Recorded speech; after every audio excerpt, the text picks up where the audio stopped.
News ಆಟ್ 11ಗೆ ಸ್ವಾಗತ. ನಾನು ಪ್ರತಿಮಾ. ಅಯೋಧ್ಯೆ ರಾಮ ಮಂದಿರ ಭೂ ವಿವಾದ ಇಂದು ವಿಚಾರಣೆ ಇಲ್ಲ, ದಿನಾಂಕ ನಿಗದಿಯಷ್ಟೇ. ಸಾಂವಿಧಾನಿಕ ಪೀಠದಿಂದ ಹಿಂದೆ ಸರಿದ ನ್ಯಾಯಮೂರ್ತಿ ಲಲಿತ್.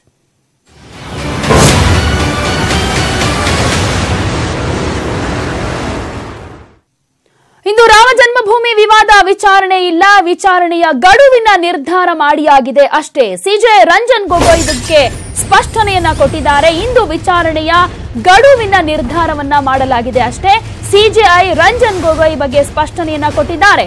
ಜನವರಿ 29ಕ್ಕೆ ವಿಚಾರಣೆಯನ್ನ ಮುಂದೂಡಿದೆ ಸುಪ್ರೀಂ ಕೋರ್ಟ್. ಇಂದು ರಾಮ ಜನ್ಮಭೂಮಿ ವಿವಾದದ ವಿಚಾರಣೆ ಇಲ್ಲ, ವಿಚಾರಣೆಯ ಗಡುವಿನ ನಿರ್ಧಾರ ಮಾಡಿ ಆಗಿದೆ ಅಷ್ಟೇ ಅಂತ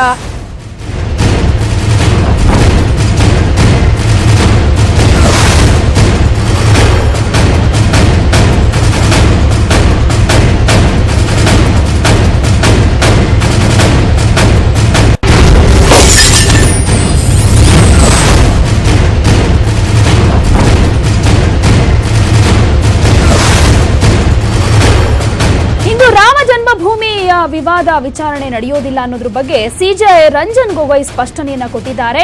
ವಿಚಾರಣೆಯ ಗಡುವಿನ ನಿರ್ಧಾರವನ್ನ ಮಾಡಿ ಆಗಿದೆ ಅಂತ ಹೇಳಿದ್ದಾರೆ. ಜನವರಿ 29ಕ್ಕೆ ವಿಚಾರಣೆಯನ್ನ ಮುಂದೂಡಲಾಗಿದೆ. ಹೀಗಾಗಿ ಇವತ್ತು ರಾಮ ಜನ್ಮಭೂಮಿಯ ವಿವಾದದ ವಿಚಾರಣೆ ನಡೆಯೋದಿಲ್ಲ.